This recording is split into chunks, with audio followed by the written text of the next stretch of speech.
سلام. قبل از هر چیزی فکر میکنم باید بریم سراغ دوربین ها. من دوربین ها رو به 4 دسته کلی تقسیم میکنم. دوربین های سینمایی، دوربین های SLR یا میررلس، مثل همین دوربینی که داره از همون فیلم میگیره، کم‌کوردرها و دوربین های ورزشی.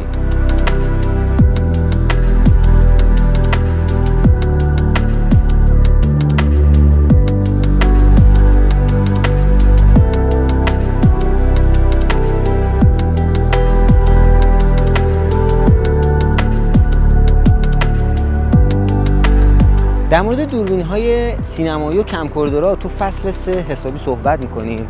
دوربین‌های ورزشی هم آخر این فصل در موردشون حرف می‌زنیم.